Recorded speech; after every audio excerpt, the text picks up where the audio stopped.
नमस्कार। अपना प्रदेश उत्तर प्रदेश उत्तराखंड देख रहे हैं आप। मैं हूं आपके साथ पूजा मोहन पांडे। बुलेटिन की शुरुआत करते हुए सबसे पहले आपको बता दें, उत्तर प्रदेश के मुख्यमंत्री योगी आदित्यनाथ मेरठ पहुंचे। सीएम के स्वागत के लिए सांसद राजेंद्र अग्रवाल, विद्युत मंत्री सोमेंद्र तोमर और विधायक, जिलाधिकारी समेत नगर आयुक्त भी मौजूद रहे। इसके बाद सीएम ने आयोजन स्थल पर पहुंचकर चौधरी चरण सिंह विश्वविद्यालय के छात्र छात्राओं को टैबलेट वितरण और 6 किसानों को घरौनी वितरित की है। एक नए भारत बनने की ओर अग्रसर है। प्रधानमंत्री मोदी जी ने योजनाओं का केंद्र बिंदु व्यक्ति, परिवार, जाति, मत और मजहब को नहीं, क्षेत्र और भाषा को नहीं, बल्कि देश के गांव को, गरीब को, युवा को, महिलाओं को और समाज के प्रत्येक तबके को बिना भेदभाव के शासन की योजनाओं का लाभ मिल सके, इसके लिए जो संकल्प आज से 8 वर्ष पहले लिया था, आज उसके चमत्कारी परिणाम देखने को प्राप्त होते हैं। तो वहीं नोएडा के सुपरटेक ट्विन टावर को 28 अगस्त को दोपहर करीबन 2:30 बजे जमींदोज कर दिया जाएगा। इसको लेकर सीएम योगी ने अफसरों के साथ में बैठक करी है। सुरक्षा मानकों का सख्ती से पालन करने का निर्देश भी दिया गया है। सीएम योगी ने साफ तौर पर कहा कि ध्वस्तीकरण में सुरक्षा मानकों को कड़ाई से पालन उसका किया जाना चाहिए। बैठक के बाद आईआईडीसी ने दिशा निर्देश भी जारी किए हैं। आईआईडीसी ने बताया कि 28 अगस्त की सुबह नजदीकी सोसाइटी एमराल्ड कोर्ट और एटीएस विलेज को भी खाली करा दिया जाएगा। इसके साथ ही ट्विन टावर के चारों ओर की सड़कों पर आने जाने पर प्रतिबंध रहने वाला है। किए जाने के कारण नोएडा ग्रेटर नोएडा एक्सप्रेसवे आधे घंटे तक बंद रहेगा। बिल्डिंग ध्वस्त करने के लिए उनमें 9,600 होल करके 3,700 किलोग्राम विस्फोटक सामग्री भरी गई है। गिरने का समय अब नजदीक। हाँ जी, बिल्कुल सही सुना। बिल्डिंग का मतलब कि टूस टावर का, नोएडा के अंदर टूस टावर का जो है गिरने का समय बिल्कुल नजदीक आ चुका है। मात्र 2 दिन के बाद यानी कि संडे को 28 अगस्त को टून टावर गिरा दिए जाएंगे। कुछ तस्वीरें पहले आपको दिखा रहे टून टावर की। यही वो टून टावर है जो हमारे तस्वीरों में पीछे देख सकते हैं। यही टून टावर जो आने वाले 28 अगस्त को ध्वस्त किया जाएगा। हालांकि मैं आपको बता दूं कि जो आसपास की आप बिल्डिंग देख रहे हैं, बिल्डिंग को जो है पूरी कंप्लीट जो है सील किया गया है। ऊपर से लेकर नीचे तक आप पूरा फ्लोर देखेंगे तो बाई फ्लोर पूरा जो है सील किया गया है। और जो कुछ तस्वीरें हम आपको यहाँ भी दिखा दें कि उस तरफ से देखें तो करीबन आधा किलोमीटर दूर तक जो है पूरा एरिया कंप्लीटली सील है। विस्फोटक के जो है विस्फोटक के जो यहाँ पर बैनर आपको दिखा दूँ, जो जूम करके थोड़ा दिखाइए कि विस्फोटक का जो है, विस्फोटक का जो काम है, विस्फोटक एरिया मतलब कि यहाँ पर जो 3 या 700 किलोग्राम जो है विस्फोटक इस ट्विन टावर में गिराने के लिए लगाया गया है। यहाँ पर पूरा साफ साफ लिखा गया है कि खतरा है। इसको एरिया को पूरा कंप्लीटली जो है सील किया गया है।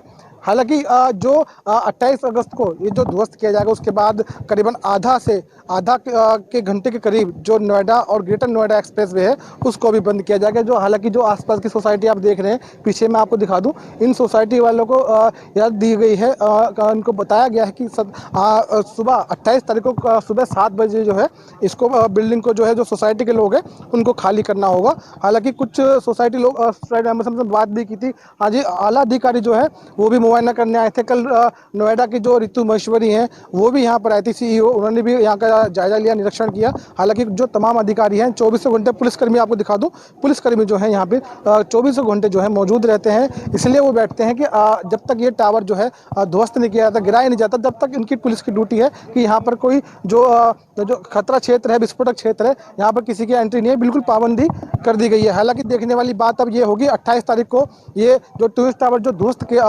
ध्वस्त होना है, इसमें लगभग जो टाइम बताया जा रहा है वो 9 से जो 12 सेकंड का टाइम बताया कि 9 से 12 सेकंड के अंदर इसको पूरा ध्वस्त किया जाएगा। और जो सोसाइटी के लोग हैं उनको भी बताया गया है, ये चेतावनी दी गई कि सुबह 7 बजे उनको जो है पूरी सोसाइटी खाली करनी है। दूर से उस पीछे की तरफ से लेके और आगे की तरफ तक पूरी रोड जो है ये कंप्लीटली सील रहेगी।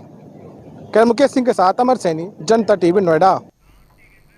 तो वहीं सूबे के मुख्यमंत्री योगी आदित्यनाथ आज मेरठ और हापुड़ का दौरा करने के बाद गाजियाबाद में रात्रि विश्राम करने वाले हैं, जिसके बाद कल सुबह 10 बजे गाजियाबाद के 3 महत्वाकांक्षी प्रोजेक्ट का निरीक्षण भी सीएम खुद करेंगे। इसमें से एक प्रोजेक्ट है प्रधानमंत्री आवास योजना, जो कि विजयनगर के केला खेड़ा प्रताप विहार पर निर्माण कार्य उसका चल रहा है। जनता टीवी ने ग्राउंड जीरो पर जाकर धरातल का हाल भी जाना, तो कुछ अलग ही तस्वीरें सामने आई हैं। इस प्रोजेक्ट के चारों तरफ गंदगी का अंबार है, नालियां 2 साल से बंद पड़ी हैं, सड़कें टूटी हुई हैं और कोई भी आम आदमी इस रास्ते पर जाने को तैयार तक नहीं होता। आज जब मुख्यमंत्री योगी आदित्यनाथ यहां आने वाले हैं तो सड़कों को नया रूप दिया जा रहा है। नगर निगम के कर्मचारी साफ सफाई को दुरुस्त करने में जुटे हुए हैं और मुख्यमंत्री को अपनी लापरवाही ना दिखाने के लिए आवास विकास की तरफ से टीन शेड लगाकर वहां पर टेम्पररी दीवार खड़ी की जा रही है। पर यह कार्य किया जा रहा है। हालांकि अब बात की जाए तो मुख्यमंत्री योगी आदित्यनाथ से कोई बात छुपी नहीं है। अगर उनको इस बारे में प्रशासनिक अधिकारियों के बारे में पता लग जाए कि वो कर क्या रहे हैं और आखिर इसके पीछे है क्या मामला, तो कहीं ना कहीं इन अधिकारियों पर गाज गिर सकती है। बने रही जनता टीवी के साथ हैदर संवाददाता गाजियाबाद। उत्तर प्रदेश सरकार के पशुधन दुग्ध विकास मंत्री धर्मपाल सिंह ने मवेशियों में फैलने वाली लंपी चर्म रोग पर सर्किट हाउस में एक प्रेस वार्ता करी है। मंत्री धर्मपाल सिंह ने बताया कि उत्तर प्रदेश में कोविड-19 के तर्ज पर ही पशुओं में भयंकर रोग फैल रहा है। इस रोग को सरकार पश्चिमी उत्तर प्रदेश में ही रोकना चाहती है। लंपी से उत्तर प्रदेश के करीबन 15 जिले प्रभावित हैं। उन्होंने कहा कि सीएम के निर्देश हैं कि इस रोग को पश्चिमी उत्तर प्रदेश से आगे न बढ़ने दिया जाए। इसके लिए पशुओं की आवाजाही पर प्रतिबंध लगा दिया जाएगा। उत्तर प्रदेश में इस रोग को नियंत्रित करने के लिए एक कंट्रोल रूम भी बनाया गया है। इसके साथ ही पुलिस विभाग को पशु चेक पोस्ट बनाकर निगरानी करने के निर्देश दिए गए हैं। जैसे पड़ोस के प्रदेश हैं, जैसे मध्य प्रदेश, गुजरात, राजस्थान, हरियाणा, पंजाब, उत्तराखंड और दिल्ली, इनसे पशु उत्तर प्रदेश की सीमा में प्रवेश नहीं कर पाएंगे, ऐसी राजआज्ञा जारी कर दी गई है। माननीय मुख्यमंत्री जी के कड़े निर्देश हैं। उत्तर प्रदेश में नुमाइश, पशु बाजार अग्रिम आदेशों तक प्रतिबंधित कर दिए जाएं। दूसरा, पश्चिम जिले से पूरब की ओर आने वाले जो यातायात के जो वाहन हैं, उनमें गौवंशीय और महत्वंशीय पशुओं को प्रतिबंधित रखा जाए। पुलिस पूरी तरीके से चेक पोस्ट बनाकर चेक करने का काम करे। तो इस तरीके से हमने निर्देश दिए हैं। तो यूपी के गन्ना विकास मंत्री लक्ष्मी नारायण चौधरी आज अयोध्या की समीक्षा करने पहुंचे। इस दौरान मीडिया से बातचीत करते हुए उन्होंने गन्ना किसानों के हित को लेकर बयान दिया और कहा कि सरकार 12% इथेनॉल बनाएगी, जिससे विदेश के तेल पर निर्भर नहीं रहना होगा। इस दौरान उन्होंने ये भी कहा कि प्रदेश में बरसात ज्यादा न होने की वजह से किसानों को देखते हुए प्रदेश की योगी सरकार सूखाग्रस्त क्षेत्र पर नजर बनाए हुए है।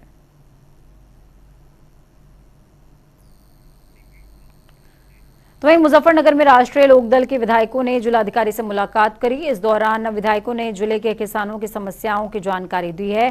बुढ़ाना के विधायक राजपाल बालियान के नेतृत्व में विधायक शिकायत लेकर डीएम के पास पहुंचे। इसके साथ ही बुढ़ाना ब्लॉक प्रमुख के चल रही जांच के मामले में भी बात की है। तो वहीं भूपेंद्र चौधरी को यूपी बीजेपी का प्रदेश अध्यक्ष बनाए जाने पर बालियान ने कहा कि उन्हें इस बात की खुशी है कि राष्ट्रीय लोकदल के संघर्ष से बीजेपी डरी हुई है। पीएम साहब से छोटी मोटी समस्या, जैसे मान लिया विद्युत वगैरह की समस्याएं हैं, कुछ और है कि पेमेंट, बसाना का पेमेंट है, इस तरीके की इनके संज्ञान में डाल ली और औपचारिकता भेंट है। कोई विशेष बात कोई वैसी नहीं। प्रमुख साहब वाला मामला ये है कि उनको काम नहीं करने दिया गया और मीटिंग होती है, प्रस्ताव होते हैं, वो रोक दिए जाते हैं, वो भी उनके संज्ञान में डाला।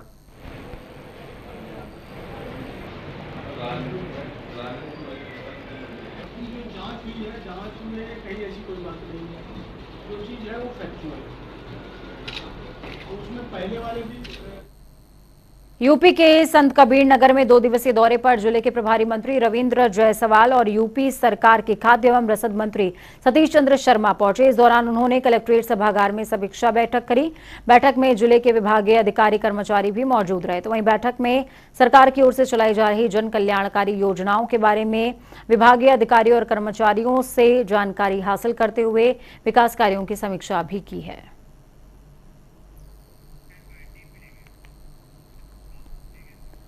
पसमानदा मुस्लिम समाज के राष्ट्रीय अध्यक्ष अनवर अली ने बीजेपी सरकार पर सवाल खड़े कर दिए। ये हम क्यों कह रहे हैं? क्योंकि बिल्किस बानो मामले में उन्होंने आरोप लगाते हुए कहा कि बीजेपी नारी सम्मान की बात करती है, लेकिन बिल्किस केस में रेप और हत्या के 11 दोषियों को छोड़ दिया गया। हत्यारों को छोड़ना साबित करता है कि ये एकमात्र ढोंग है और यही असली गुजरात मॉडल है। आगे कहा कि सभी आरोपियों को नियमों को ताक पर रखकर रिहा कर दिया गया। इस मामले पर पूर्व आईएएस अनीस अंसारी का कहना है कि एक आरोपी सुप्रीम कोर्ट की शरण में गया था, लेकिन सरकार ने सभी 11 आरोपियों को रिहा करते हुए अपनी मंशा जाहिर कर दी। ये तो तय है कि गुजरात में चुनाव है, जिसकी वजह से भाजपा ध्रुवीकरण की राजनीति कर रही है। अनवर अली ने कहा कि इसके परिणाम विपरीत होंगे।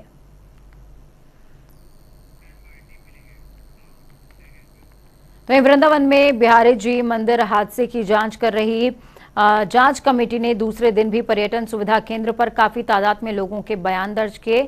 अनुमान के मुताबिक कल और आज मिलाकर करीबन 400 लोगों ने बयान दर्ज कराए हैं। इसके साथ ही वृंदावन के स्थानीय नागरिक, पंडा समाज और समाज सेवियों ने कॉरिडोर का विरोध भी जताया। उन्होंने कहा कि कॉरिडोर कोई समाधान नहीं है। लोगों ने आरोप लगाते हुए कहा कि मंदिरों में बोर्ड गठित हों। दूसरी तरफ मंदिर के अंदर जो भ्रष्टाचार है, सुरक्षा गार्ड और पुलिसकर्मी मोटी रकम लेकर जो दर्शन कराते हैं उन्हें हटाया जाए। मंदिर के अंदर और बाहर अतिक्रमण हटाया जाना चाहिए। आगे मांग की गई कि मंदिर के अंदर और मंदिर के बाहर चौड़ीकरण होना चाहिए। जांच कमेटी पर सवाल उठाते हुए कहा कि हमें शंका है कि ये जांच रिपोर्ट दबाव प्रभाव में आकर जांच अधिकारियों को प्रभावित करेगी। देखिए, यहाँ से जो है व्यवस्था सुधारने का सिर्फ एक तरीका है, मंदिरों के श्राइन बोर्ड गठन हो। दूसरी, मंदिर के अंदर जो भ्रष्टाचार व्याप्त है, सिक्योरिटी गार्ड, पुलिसकर्मी मोटी रकम लेकर के 1000 500 रुपये जो वीआईपी दर्शन कराते हैं, ये हटाई जाए। मंदिर के अंदर बाहर जो अतिक्रमण है उसको भी हटाया जाए। मंदिर के अंदर, मंदिर के बाहर गेटों पर ये सब चौड़ीकरण हो तो कुछ व्यवस्था में सुधार होने की संभावना है। मिर्जापुर में भी गंगा नदी का जलस्तर बढ़ने से ग्रामीणों की चिंता बढ़ गई है। लोग घरों का सामान और पशुओं को लेकर ऊंचाई वाली जगहों पर जा रहे हैं। बाढ़ में फंसे लोगों को सुरक्षित निकालने के लिए नाव लगाई गई है। गंगा नदी का जलस्तर आज दोपहर तक 77 मीटर दर्ज किया गया, जबकि पानी का वार्निंग लेवल करीबन 76 मीटर है। बाढ़ के हालातों को लेकर जिला प्रशासन सतर्क है। सदर और चुनार तहसील के गंगा किनारे बसे गांव में 37 बाढ़ चौकियों को अलर्ट मोड पर रखा गया है। परेशानी हो भैया, गोरू बछरू कुल निकल जाए और हमने घर में सामान निकाला था। इधर बाढ़ आ गया है, परेशानी बहुत हो गया है और उसके बाद सब जानवर लेके जाना पड़ेगा वहाँ पे पहाड़ से। जिला प्रशासन लगातार इस स्थिति पर बिल्कुल हम लोग नज़र बनाए हुए हैं, लगातार मॉनिटर कर रहे हैं। दोनों तहसीलें जो हमारी फ्लड प्रोन एरिया हमारे होते हैं, चुनार और सदर के, दोनों तहसीलों के एसडीएम, तहसीलदार और पूरी उनकी टीम, सभी बाढ़ चौकियां सक्रिय कर दी गई हैं और हम लोग स्थिति पर लगातार नज़र बनाए रखें और बिल्कुल कहीं से कोई दिक्कत नहीं, हमारी सारी व्यवस्थाएं पूरी हैं और लगातार हम लोग देख रहे हैं, क्षेत्र में भ्रमण कर रहे हैं। कहीं कोई अपरिहार्यता की स्थिति में हम लोग तत्काल समाधान करेंगे। तो वहीं दूसरी तरफ हमीरपुर के बाढ़ प्रभावित इलाकों में प्रशासन का राहत और बचाव कार्य जारी है। बाढ़ में फंसे लोगों को बचाव टीम लगातार रेस्क्यू कर रही है। बांधों से पानी छोड़ा जा रहा है। इसके वजह से यमुना और बेतवा नदी उफान पर है। ऐसे में इनके किनारों पर बसे गांव बाढ़ की चपेट में आ गए हैं और लोग कहीं ना कहीं फंसे नजर आ रहे हैं। इसलिए प्रशासन लोगों को बचाने में जुटा हुआ है। तस्वीरों में साफ तौर पर देखा जा सकता है कि किस तरीके से भयावह हालात बने हुए हैं। लोग अपना घर छोड़कर जा चुके हैं और जो नहीं निकल पाए हैं उनको निकालने और राहत बचाव कार्य में टीमें लगी हुई हैं। तो वहीं लखनऊ के मोहनलालगंज में लव जिहाद का मामला सामने आया, जहां पर निहाल सिद्दीकी नाम के मुस्लिम युवक ने एक हिंदू युवती को अपने प्रेम जाल में फंसाया और फिर उसे शादी का भरोसा देकर दुष्कर्म किया। इतना ही नहीं, उसने युवती की अश्लील वीडियो बनाई और वायरल करने की धमकी देने लगा। परेशान युवती ने पुलिस की शिकायत पर कार्रवाई की मांग करी है। पुलिस ने आरोपी युवक के खिलाफ मुकदमा दर्ज करते हुए फिलहाल मामले की तफ्तीश शुरू कर दी।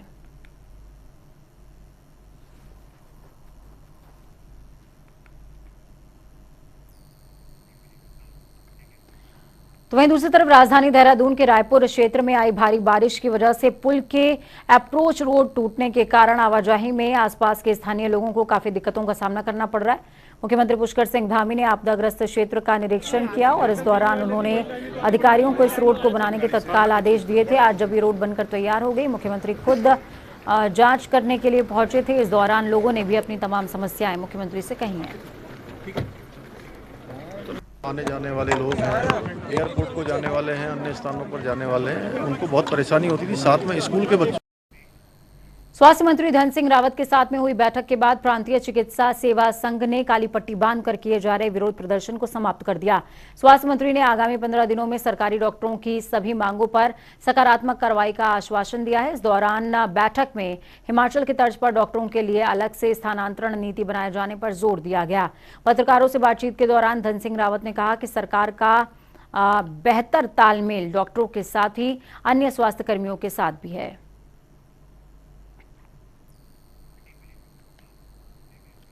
हल्द्वानी में नगर निगम ने साप्ताहिक शनि बाजार की वसूली ठेकेदार के माध्यम से कराए जाने के विरोध में व्यापारियों का धरना प्रदर्शन लगातार जारी है। शनि बाजार के व्यापारियों ने नगर निगम के खिलाफ जमकर नारेबाजी करी। आपको बता दें कि पिछले कई सालों से नगर निगम तय बाजारी शुल्क वसूल कर रहा है और बाजार भी लगवाता है, लेकिन भारी घाटा होने के बाद नगर निगम ने टेंडर प्रक्रिया करते हुए ठेकेदार को 53 लाख में शनि बाजार का ठेका दिया, जिसके बाद से ही सैकड़ों व्यापारी विरोध कर रहे हैं। वहीं विरोध के बावजूद नगर निगम आयुक्त का साफ कहना है कि टेंडर प्रक्रिया के आधार पर ही शनि बाजार लगाया जाएगा।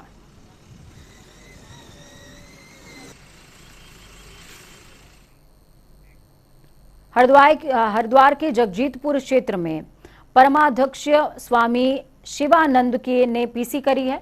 स्वामी शिवानंद ने अवैध खनन को लेकर के उत्तराखंड के मुख्यमंत्री पुष्कर सिंह धामी पर कई गंभीर आरोप लगाए। साथ ही डीजीपी अशोक कुमार को सस्पेंड किए जाने की मांग की। उन्होंने कहा कि उत्तराखंड में ईमानदार अधिकारी की बेहद ज्यादा जरूरत है, क्योंकि उत्तराखंड में भ्रष्टाचार चरम पर है। स्वामी शिवानंद ने कहा कि डीजीपी अशोक कुमार को सस्पेंड करते हुए ईमानदार अधिकारी को डीजीपी बनाया जाए।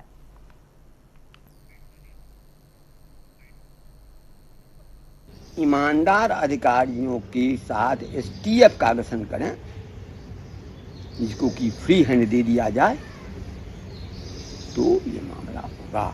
नहीं तो उत्तराखंड में कहाँ नहीं घोटाला हो रहा है।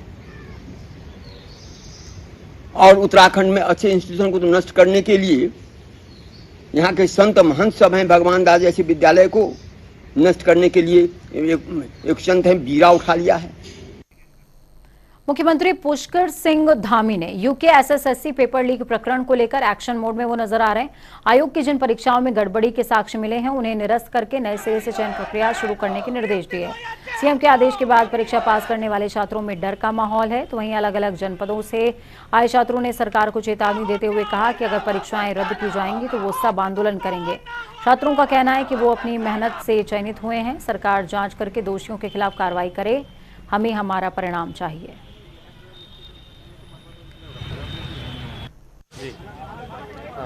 हम लोगों की ये समझ में नहीं आ रही है कि जो मुख्यमंत्री जी हैं वो लगातार पता नहीं कैसे कैसे बयान दे रहे हैं। 2 दिन पहले करोड़ की एक रैली हुई थी, उस रैली में उन्होंने कहा कि हम मेहनती छात्रों के साथ अन्याय नहीं होने देंगे।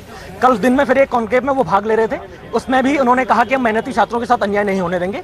लेकिन रात में पता नहीं 4-5 घंटे के बाद कौन से रस का उन्होंने पान कर दिया, किस प्रकार की भांग पी ली, पता नहीं किस घाटे की भांग उन्होंने पी, और उन्होंने सीधे ये कह दिया कि हम परीक्षाओं को रद्द करने वाले हैं। तो वो किन को बचाना चाह रहे हैं, कौन सी, ये थोड़ा सा मैं क्रोनोलॉजी भी समझाना चाह रहा हूँ। 2 दिन पहले वो दिल्ली गए, दिल्ली में अपने आकाओं से मिले होंगे, फिर देहरादून आए, हाकम सिंह को रिमांड पे लिया गया। हाकम सिंह ने पूर्व मुख्यमंत्री और विधायकों के नाम बताए एसटीएफ को।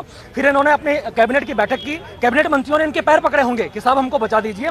फिर शाम को इन्होंने बैठक की और उस बैठक में कह दिया कि हम रद्द करना चाहते हैं, जबकि कल दिन तक कोई भी रद्द करने का इनका मूड नहीं था।